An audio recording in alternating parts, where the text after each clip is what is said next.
The liberation of Earth's enslaved population had reached a critical mass. 2 million humans now fought alongside the original resistance. Their rage focused into a coordinated rebellion that spanned the globe. Peter Hayes stood in the main command bunker beneath Washington, D.C., studying holographic displays that showed the scope of Operation Wildfire. Simultaneous strikes on 6 continents, Peter announced to the assembled resistance leaders gathered around the tactical table. We hit every major Zephyrian installation at exactly 0600 GMT tomorrow. This is our moment.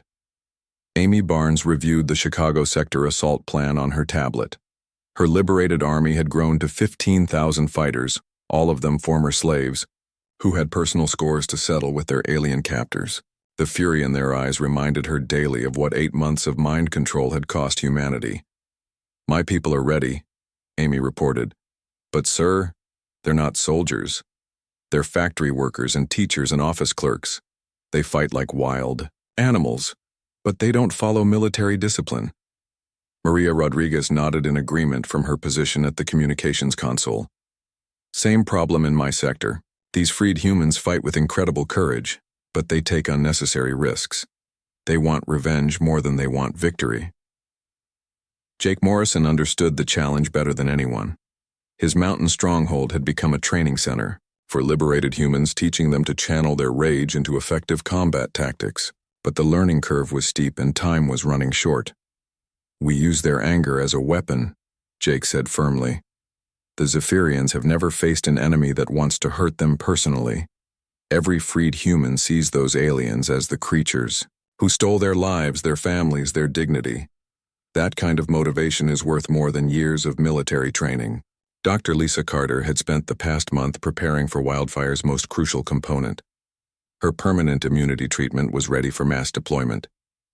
Mobile medical units carried enough serum to protect every freed human from future neural control attempts. But the treatment required time that the resistance might not have. The immunity process takes 6 hours to complete, Lisa explained to the leadership team. Once it begins, those humans will be vulnerable to recapture until the serum takes effect. We need to hold secure areas for at least that long. Tony Bennett had intercepted Zephyrian communications that revealed the aliens' growing desperation. Overlord Kethavar was preparing to accelerate the human relocation timeline. Instead of 3 months, the Zephyrians planned to begin shipping enslaved humans off-world within 2 weeks. They're losing control of the situation, Tony reported. Intelligence indicates they're requesting reinforcements from other conquered worlds. But those ships won't arrive for several months. The resistance faced a narrow window of opportunity. Strike too early, and they would face fresh Zephyrian reinforcements. Wait too long, and millions of humans would be scattered across the galaxy as slave labor. Danny Wright had volunteered to lead the most dangerous part of Operation Wildfire. His team would assault the Zephyrian mothership orbiting Earth's moon using captured alien shuttles. The mission was almost certainly a suicide run, but it offered the only chance to strike at enemy leadership directly. We've got 3 captured shuttles and enough firepower to cause serious damage, Danny briefed the assault team. But getting home is going to depend on whether the surface operations succeed. If Earth falls while we're up there, we're not coming back. Kate Sullivan had prepared the explosive charges that would be planted throughout the mothership. Her demolition expertise had evolved to include Zephyrian technology, allowing her to target the most critical systems aboard the command vessel.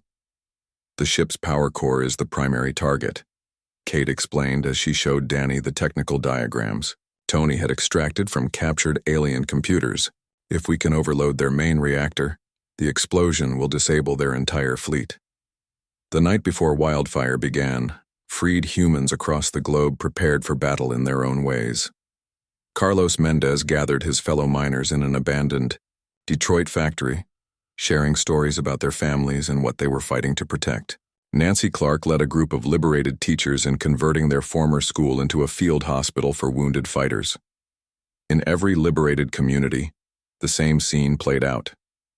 Humans who had been strangers under alien control discovered their shared experiences of slavery and awakening. They formed bonds forged by suffering and tempered by the determination to ensure no human would ever be enslaved again. Sam Johnson worked through the night treating fighters who were psychologically prepared for combat. Many liberated humans still struggled with trauma from their months under neural control, but they channeled their pain into fierce determination to fight. "I've never seen anything like it," Sam reported to Peter Hayes. "These people should be broken by what they've endured. Instead, they're the most motivated soldiers I've ever encountered." Overlord Cathvar reviewed the latest reports from his field commanders with growing alarm. Human resistance had evolved far beyond anything the Zephyrian Empire had faced in its 2-century expansion.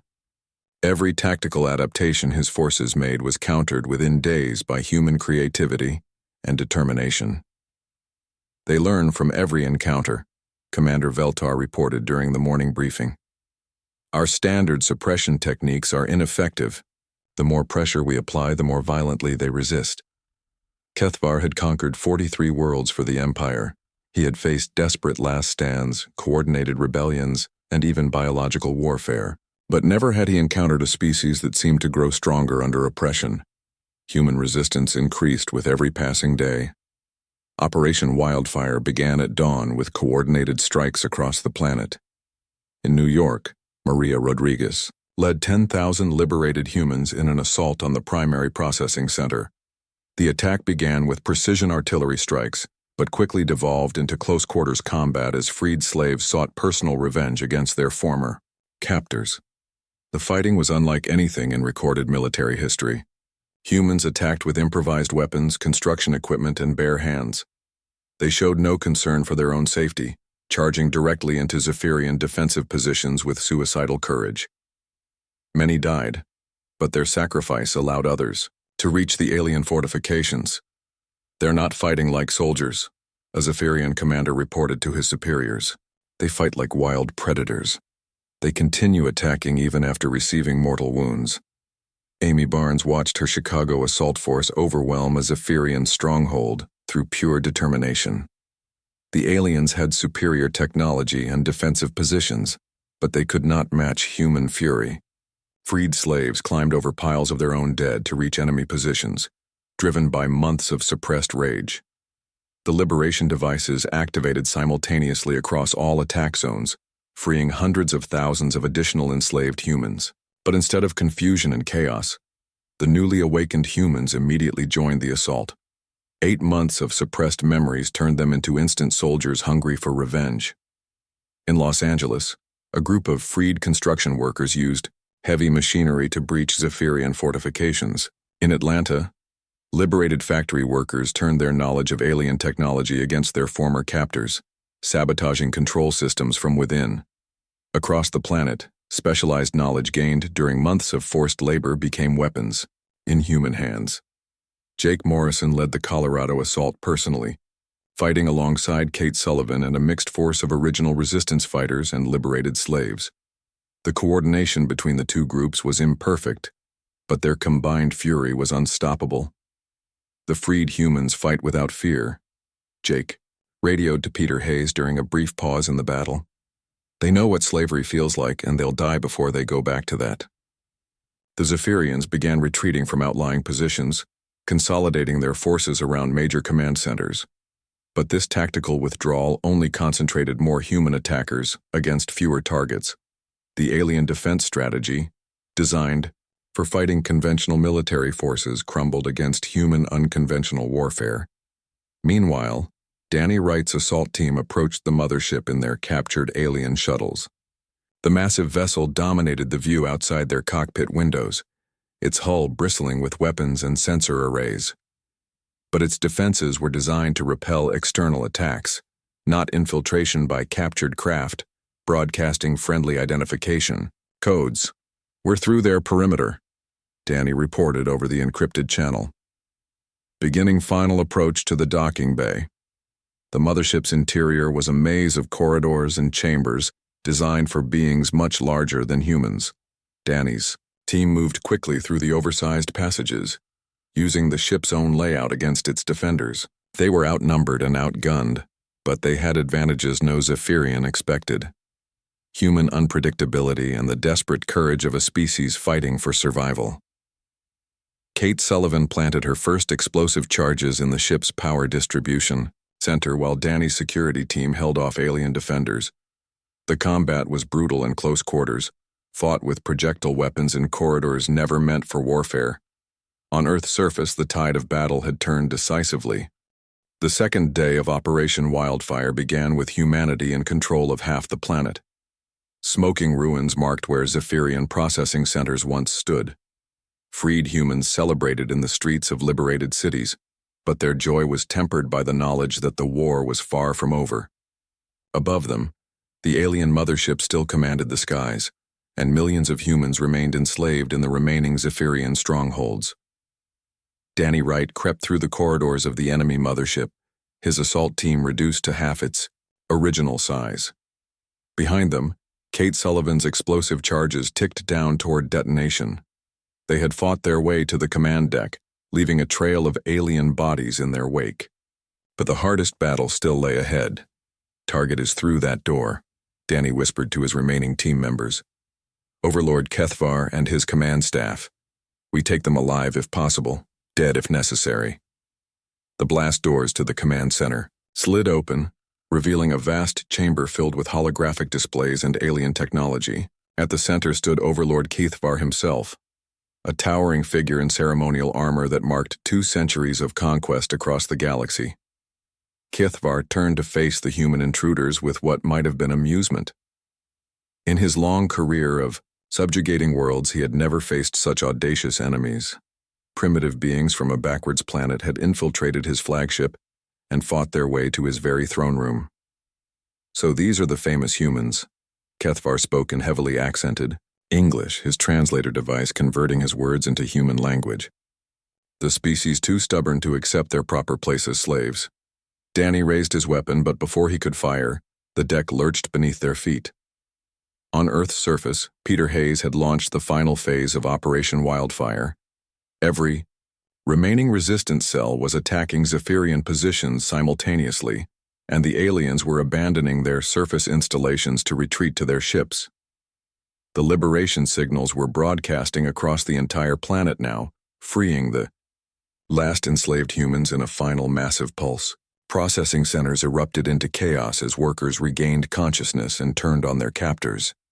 8 months of suppressed rage exploded across the globe, in a wave of violence that swept away the remaining alien occupation forces.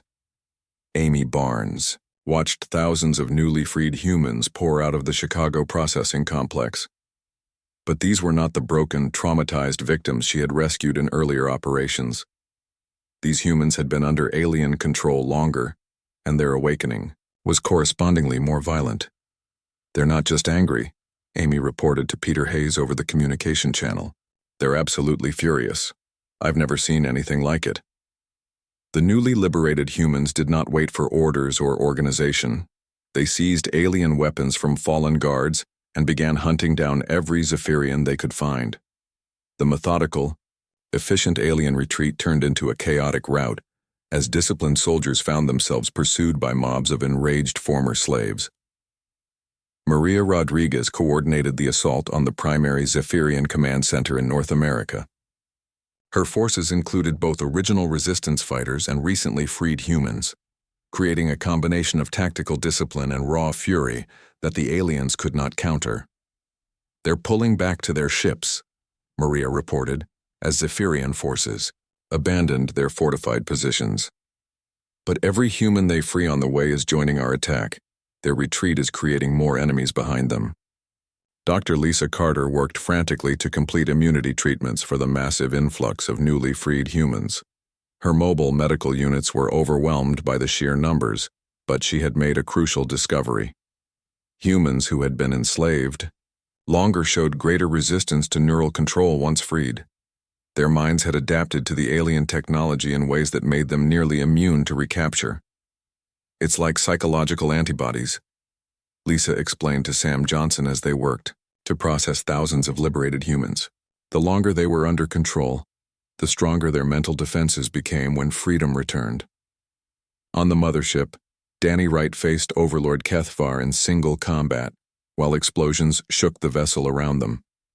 The alien commander was larger and stronger, enhanced by technologies that made him a formidable opponent even for trained human soldiers.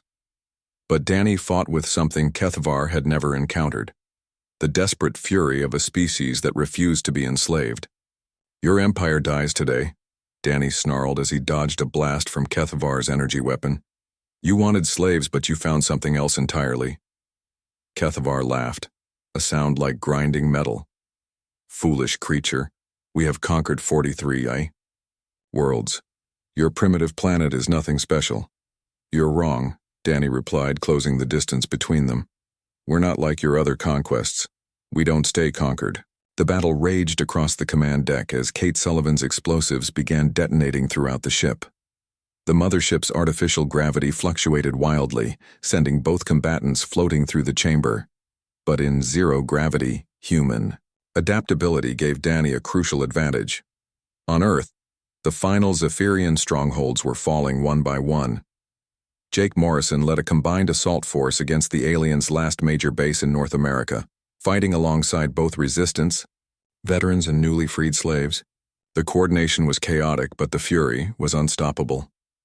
"Look at them fight," Kate Sullivan observed as she watched a group of liberated factory workers charge an alien defensive position. "They're not just fighting for freedom. They're fighting to make sure this never happens to anyone else." The psychological transformation of the liberated humans was remarkable. Instead of retreating to safety after their awakening, they threw themselves into combat with suicidal bravery. Every freed human became an instant soldier, motivated by personal experience of oppression and the knowledge that failure meant a return to slavery. Tony Bennett intercepted Zephyrian communications that revealed the Empire's growing panic.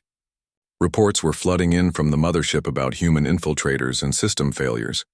The aliens' own communication network was being turned against them as liberated humans used their forced technical knowledge to sabotage alien equipment. "They're trying to call for reinforcements," Tony reported to Peter Hayes. "But the nearest Imperial fleet is months away. They're on their own." The turning point came when Lisa Carter successfully broadcast the liberation signal through the Zephyrian command network itself. Instead of just freeing humans on Earth, her transmission reached other enslaved species throughout the local star system. On mining colonies and processing stations, alien slaves suddenly regained consciousness and turned on their captors.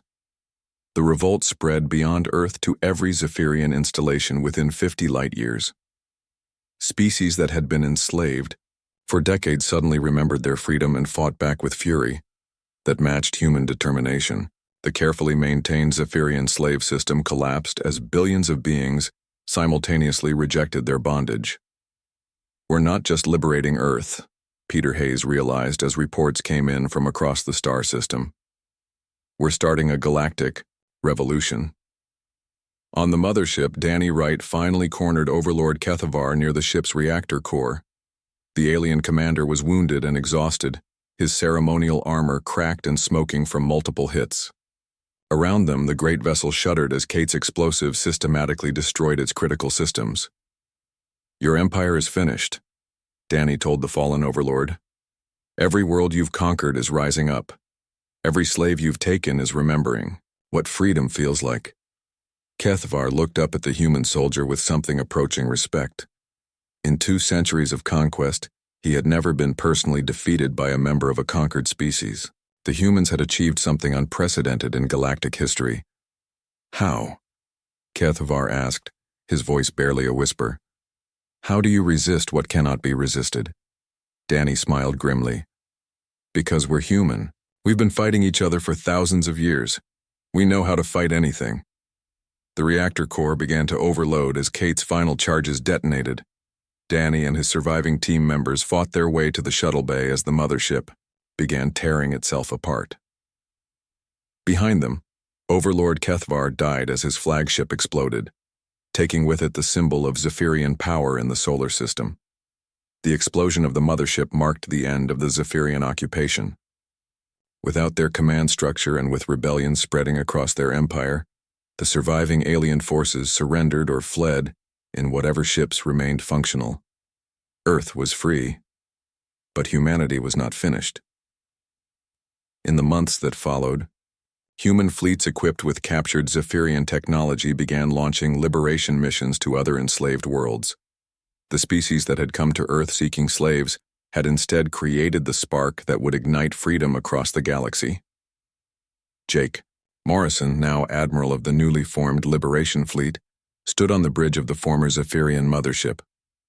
The vessel had been rebuilt and renamed Earth's Promise, and it carried a crew of humans and liberated aliens from a dozen different species. Next target is the Altair system, Morrison announced to his mixed crew. Intelligence indicates 12. Enslaved worlds and over 1 billion captive beings. We're going to free them all. Amy Barnes served as his second in command. The liberation of the Baltimore Processing Center changed everything.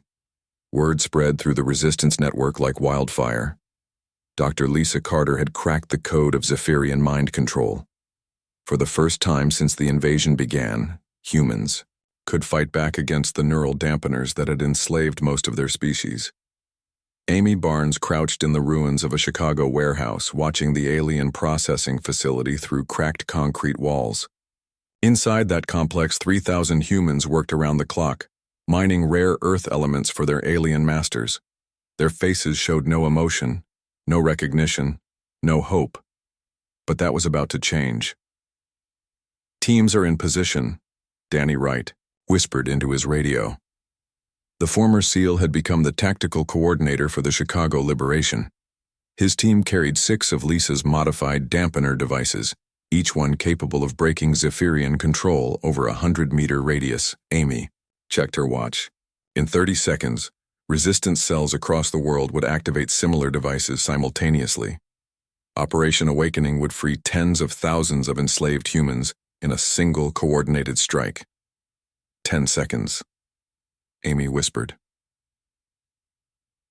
At precisely midnight, Eastern Time, the liberation devices activated. Blue energy pulses, identical to the Zephyrian control signals but reversed in polarity, flooded the processing centers. For a moment, nothing happened.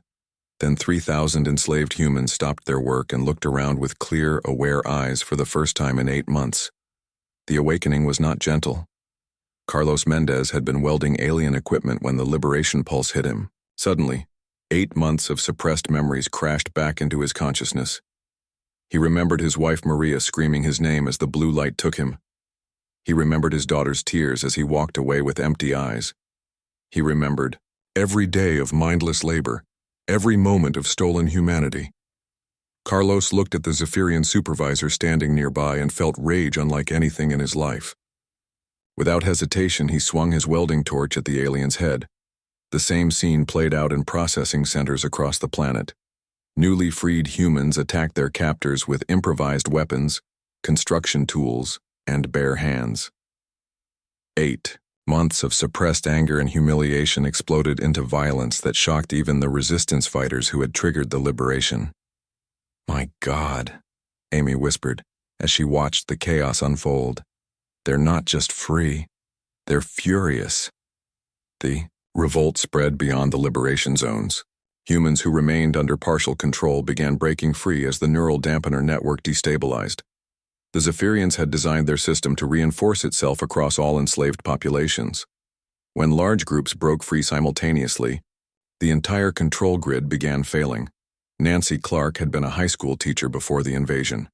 For 8 months, she had assembled alien communications equipment with mechanical precision. When the liberation pulse freed her mind, she found herself holding a plasma cutter in a room full of Zephyrian technology. Nancy had never committed violence in her life, but she understood exactly what needed to be done. She began systematically destroying every piece of alien equipment in the facility. Other freed humans joined her, and within minutes, the entire processing center was ablaze.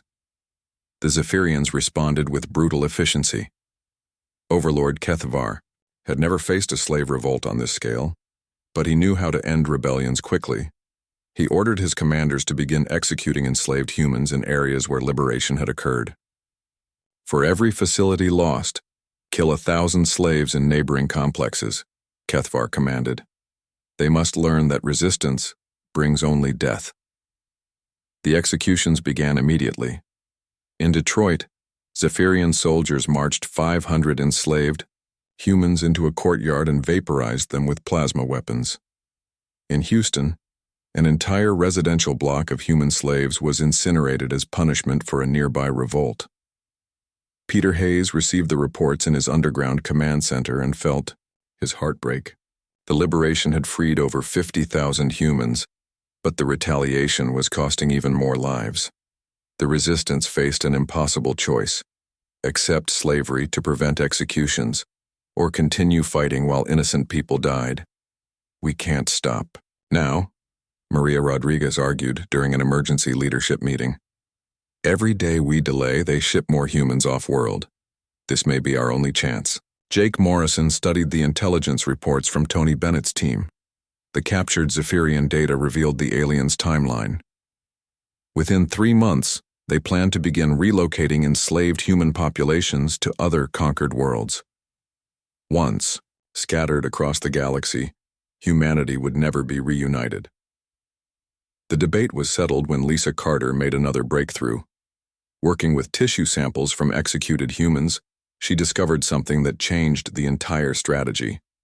The MOM neural dampeners had caused permanent changes to human brain chemistry. Even if Earth was liberated, millions of humans might never fully recover their pre-invasion mental state. We're not just fighting for freedom, Lisa explained to the resistance leadership. We're fighting to save human consciousness itself. Every day under their control causes more irreversible damage. The second wave of liberations began immediately. This time, the resistance was prepared for Zephyrian retaliation. Jake Morrison led simultaneous attacks on execution sites, while Amy Barnes activated liberation devices in major processing centers.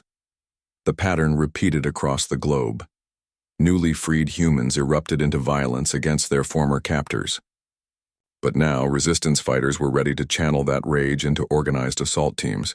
Former slaves became instant soldiers, motivated by months of suppressed hatred. In Denver, Kate Sullivan watched a group of freed miners attack a Zephyrian patrol with mining equipment. The aliens' personal shields protected them from energy, weapons, but they were not designed to stop humans wielding pickaxes and industrial hammers. They fight like demons, Kate reported to Jake Morrison. I've never seen anything like it. These people have months of anger to work through. The Zephyrians began to understand they faced an unprecedented situation. Commander Veltar studied combat reports with growing alarm. Every freed human became a potential soldier. Every liberation operation created more fighters for the resistance. The standard Imperial playbook had no answers for a slave population that refused to stay enslaved. Dr. Sam Johnson worked around the clock treating newly liberated humans. The psychological trauma was severe, but he noticed something remarkable. Humans who had been under control for shorter periods recovered faster and fought more effectively. The human mind's resilience was allowing partial adaptation even to Zephyrian neural suppression. It's like the brain develops antibodies, Sam explained to Lisa Carter during a brief meeting between operations. Humans who break free once are much harder to recapture. We're building immunity to their control technology. This discovery led to a new strategy. Instead of trying to free all enslaved humans at once, the resistance began cycling liberation operations. They would free a group, let them fight and escape, then recapture them after causing maximum damage. Each cycle made those humans more resistant to future control attempts. The turning point came when Tony Bennett successfully infiltrated the Zephyrian communication network. Using captured alien technology, he managed to broadcast Lisa's liberation signal directly through their own command frequencies. I can piggyback on their control network, Tony explained to the leadership team. Instead of just breaking their signals, we can turn their own system against them. The first network-wide liberation pulse affected over 500,000 enslaved humans simultaneously. Processing centers across 3 continents erupted into chaos as entire workforces regained consciousness and turned on their captors. But the mass liberation revealed the true horror of Zephyrian slavery. Many humans had been under control for so long that their personalities had been permanently damaged. Some freed slaves could not remember their names or families. Others suffered complete mental breakdown when their suppressed emotions returned all at once. We're saving them, Amy Barnes said as she watched rescued humans being loaded into medical transports. but some of them may never be the same people they were before. The Resistance established rehabilitation centers in hidden locations across the planet. Former slaves who recovered quickly became trainers for newly liberated humans. They taught combat skills, survival techniques, and most importantly, how to maintain mental resistance to recapture attempts. Jake Morrison realized that the war had entered a new phase. The Resistance was no longer just a small group of immune humans fighting impossible odds. They now had an army of liberated slaves who fought with desperate fury against their former captors. Every successful operation added more fighters to their ranks. The Zephyrians made a critical strategic error in response to the growing revolt. Instead of adapting their control technology or negotiating with human leadership, they doubled down on their conquest approach. Kethvar ordered the construction of more processing centers and the deployment of additional hunter-killer teams to track down resistance cells. They still don't understand what they're dealing with, Peter Hayes observed as he studied intelligence reports about new alien reinforcements. They think this is just a larger version of the resistance movements they've crushed before. 6 months had passed since the alien ships first darkened Earth's skies. The world Jake Morrison once knew was gone. Where bustling cities once thrived, massive processing centers now dominated the landscape. Enslaved humans worked day and night, their faces blank and emotionless as they mined precious metals and built alien structures. But beneath the surface, in hidden tunnels and forgotten bunkers, the human spirit burned bright. Colonel Peter Hayes crouched in the abandoned subway tunnel, beneath what used to be Washington, D.C. Water dripped steadily from broken pipes and the air smelled of rust and decay. But this underground maze had become home to over 3,000 free humans. Peter had transformed the old metro system into the largest resistance base on the East Coast. "Maria, report," Peter said into his radio as footsteps echoed through the tunnel. Lieutenant Maria Rodriguez emerged from the shadows, her face streaked with dirt and sweat. She had just returned from another raid on the surface. Maria specialized in hit-and-run attacks against Zephyrian supply convoys. Her team had rescued 47 enslaved humans in the past week alone. "The processing center in Arlington is running at full capacity," Maria reported. "But I noticed something strange. The guards seemed nervous. They're posting double shifts and scanning the perimeters more frequently." Peter nodded grimly. The Zephyrians were learning to fear human unpredictability. Their empire had conquered 43 worlds before Earth, but none of those planets had produced organized resistance. The aliens were discovering that humans were unlike any species they had encountered. 300 miles north, Dr. Lisa Carter worked in her secret laboratory beneath the ruins of the old MIT campus. She had been studying captured Zephyrian technology for months, trying to understand how their neural dampeners worked. Her latest discovery would change everything. "The calibration is all wrong," Lisa muttered to herself as she examined a dampener device under her microscope. They designed this for simple neural structures. Lisa had discovered that human brains were far more complex than the Zephyrians realized. Most alien species had straightforward thought patterns that could be easily controlled, but humans had evolved differently. Millions of years of warfare, survival challenges, and social conflicts had created minds with multiple pathways and backup systems. The neural dampeners worked by flooding specific areas of the brain with energy pulses. In most species, this created perfect obedience. But human brains had redundant systems that the aliens knew nothing about. Some humans could reroute their thoughts around the controlled areas, maintaining their free will despite the alien technology. Danny Wright knocked on the laboratory door. The former Navy SEAL had become Lisa's bodyguard and lab assistant. His military background made him completely immune to Zephyrian control. "Doc, we just got word from the Colorado base," Danny said. "Captain Bennett thinks he's found a way to jam their communication signals." Lisa looked up from her work with excitement. Tony Bennett was an engineer who had seized control of Cheyenne Mountain when the invasion began. His technical expertise had kept the mountain base hidden from Zephyrian sensors for 6 months. Meanwhile, in the Rocky Mountains, Jake Morrison watched his team prepare for another night raid. The mountain stronghold had grown from a few dozen soldiers to over 800 fighters. They had turned the abandoned military base into a training ground for guerrilla warfare. Kate Sullivan, his demolitions expert, checked her explosives one final time. The former combat engineer had developed new ways to damage alien equipment using materials scavenged from abandoned human cities. "Target tonight is the mining operation in Denver," Jake told his assault team. "Intelligence says they're forcing 5,000 humans to work in the uranium mines. We go in fast, plant the charges, and get our people out." The resistance had learned to strike hard and disappear quickly. The Zephyrians were powerful in direct combat, but their technology was designed for controlling pacified populations. They struggled against humans who fought back with creativity and determination. Amy Barnes led her Chicago cell through the ruins of what used to be the Loop.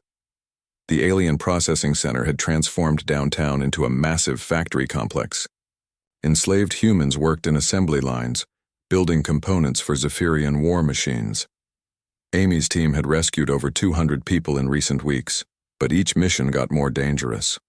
The aliens were adapting their security measures, using human collaborators to identify resistance members. Some enslaved humans retained enough awareness to report suspicious activity to their alien masters. "There," Amy whispered, pointing to a group of workers moving supplies between buildings. "We can grab 6 or 7 before the guards notice." But rescue operations came with a terrible cost. Humans who had been under Zephyrian control for months suffered severe psychological damage when freed. Their minds had been suppressed for so long that sudden liberation often caused complete mental breakdown. Dr. Sam Johnson, a former military psychiatrist, had established treatment centers and resistance hideouts across the country. Sam worked with liberated humans, helping them recover their sense of identity and purpose. Many never fully recovered from their time as slaves. The human mind wasn't meant to be turned off and on like a machine, Sam explained to Peter Hayes during one of their underground meetings. Some of these people may never be the same. The resistance faced another challenge as well. The Zephyrians had begun executing enslaved humans whenever resistance activities occurred nearby. For every alien convoy attacked, 10 humans died in retaliation. This forced resistance leaders to balance their military objectives against the lives of innocent people. Overlord Kethvar studied the reports from his commanders with growing concern. No other conquered world had produced this level of ongoing resistance. On most planets, the few beings who resisted initial control were quickly eliminated or isolated. But on Earth, the resistance was growing stronger. These humans learn from each defeat, Commander Veltar reported during their daily briefing. When we change our patrol patterns, they adapt their attack strategies. When we increase security, they find new vulnerabilities. Kethvar had ruled the Zephyrian Empire for over 2 centuries. He had personally overseen the conquest of 17 worlds. Never before had a slave population organized effective resistance for more than a few weeks. The turning point came when Jake Morrison's team captured a damaged Zephyrian scout ship during a raid near Colorado Springs. The alien craft had been shot down by human surface-to-air missiles, but its computer systems remained intact. Tony Bennett worked for 3 weeks to crack the alien encryption. What he found exceeded everyone's hopes. The scout ship contained detailed navigation data, including the location of the main command vessel orbiting Earth's moon. More importantly, it held intelligence about the entire Zephyrian fleet structure. "There are only 12 major ships," Tony reported to the resistance leadership during an encrypted conference call. "Everything else is just support craft and automated systems." The intelligence revealed something else crucial. The Zephyrians were preparing to move to the next phase of their operation. Once Earth's easily accessible resources were depleted, they planned to transport the surviving human slaves to other conquered worlds. Humanity would be scattered across the galaxy as a specialized labor force. But the aliens had made a critical error in their planning. They assumed human resistance would fade over time as the population accepted their new reality. Instead, the opposite was happening. More humans were breaking free from neural control every week. Lisa Carter made the breakthrough that would change the war. Working with captured dampener technology, she successfully reversed the device's effects. Instead of suppressing human thoughts, her modified dampeners could temporarily block Zephyrian control signals. "We can free them," Lisa announced to the other resistance leaders. Not just rescue individuals, but break the control over entire groups at once. The first field test took place at a processing center outside Baltimore. Maria Rodriguez led a strike team equipped with Lisa's liberation devices. When they activated the modified dampeners, 300 enslaved humans suddenly regained their awareness. The newly freed humans did not return to their previous lives peacefully. 6 months of suppressed memories and emotions exploded back into consciousness all at once. They attacked their alien supervisors with desperate fury, using mining tools and construction equipment as weapons. They remember everything, Maria reported as explosions lit up the night sky behind her. Every day of slavery, every humiliation, every friend who died. They're not just free, they're angry. The Baltimore liberation sent shockwaves through both the resistance and the Zephyrian command structure.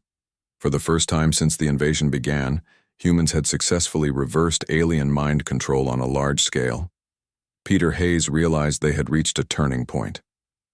The resistance possessed the technology to free enslaved humans and the intelligence to strike at Zephyrian leadership.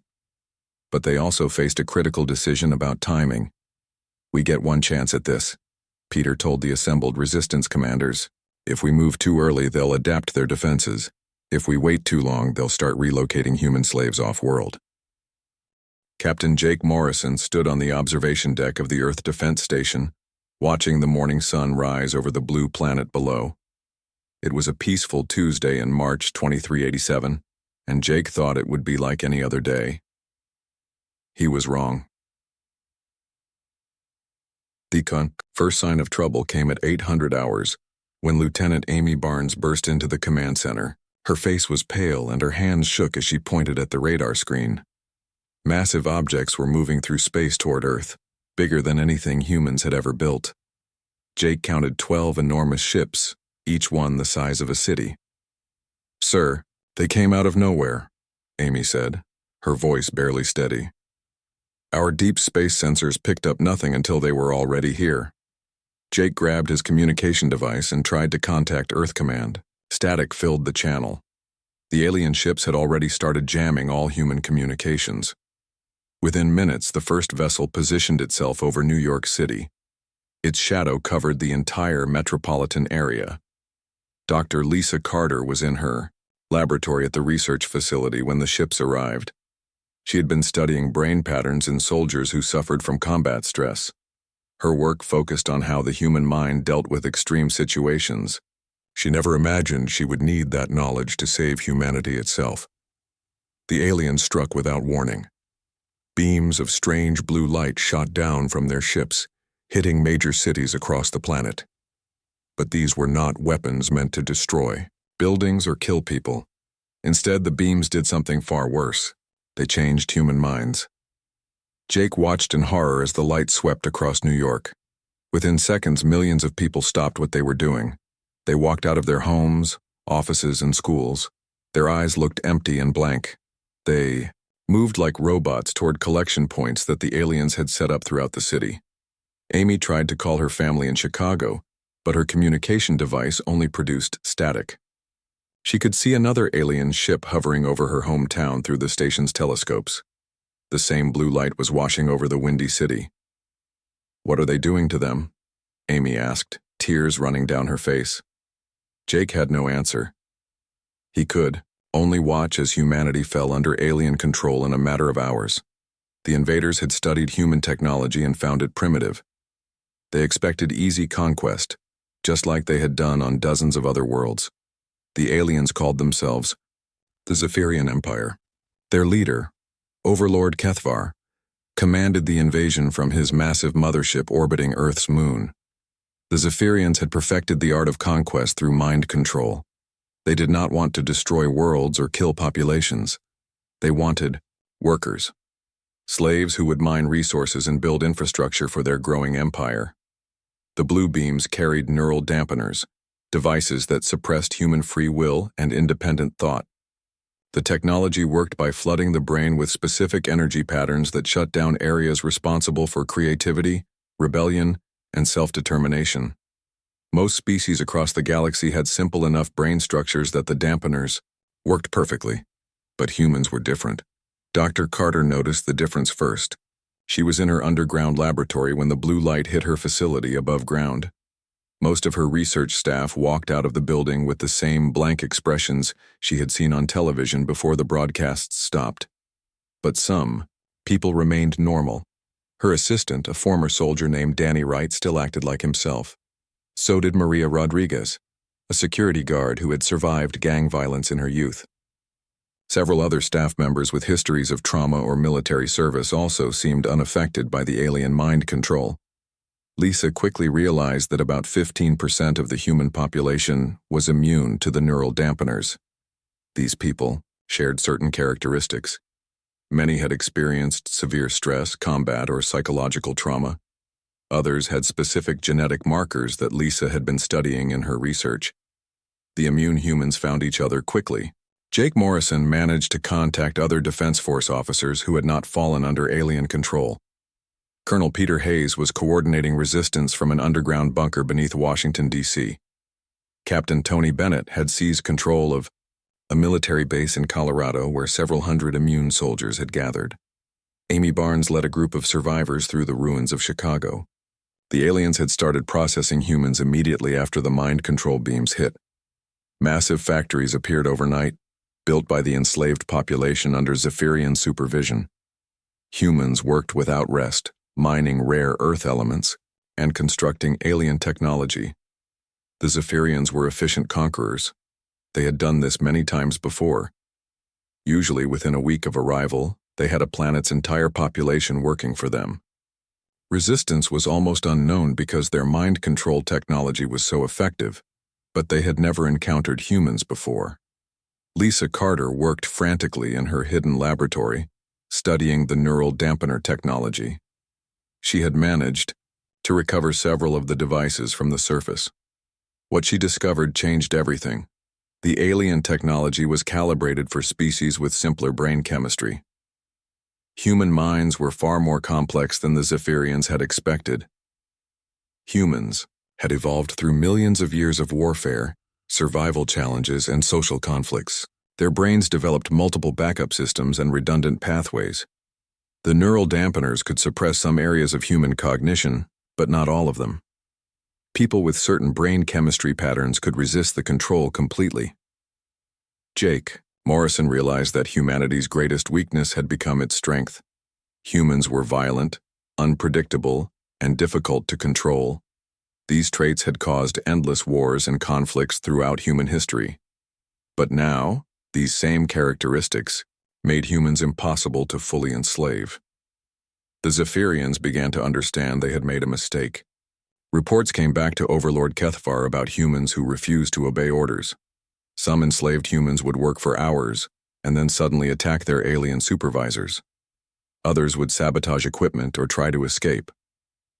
Commander Veltar, Kethvar's military leader, had never seen anything like it. On other worlds, the neural dampeners created perfect slaves who never questioned orders or showed any aggression. But human slaves were unstable and dangerous. Meanwhile, the immune humans organized themselves into resistance cells. They called themselves the Sparks because their brain activity remained bright, while others had been dimmed. Jake Morrison led the military resistance, using his Defense Force training to coordinate attacks on alien supply lines. Amy Barnes specialized in rescue operations, leading raids to free enslaved humans from the processing centers. She discovered that humans who had been under alien control for short periods could recover their free will if removed from the dampener fields. Dr. Carter made another important discovery. The neural dampeners had a limited range. Humans who stayed far enough away from the alien installations could remain free. This meant the resistance could establish safe zones in remote areas. The first month of the invasion established the pattern that would define the war. The Zephyrians controlled the major cities and had enslaved about 85% of humanity. But they faced something their empire had never encountered before: a slave population that refused to stay enslaved. As Jake Morrison looked out at the alien ships hovering over Earth's cities, he made a promise. Humanity would not kneel to these invaders. They had come looking for slaves, but they would find something far more dangerous. They would find humans who refused to give up their freedom.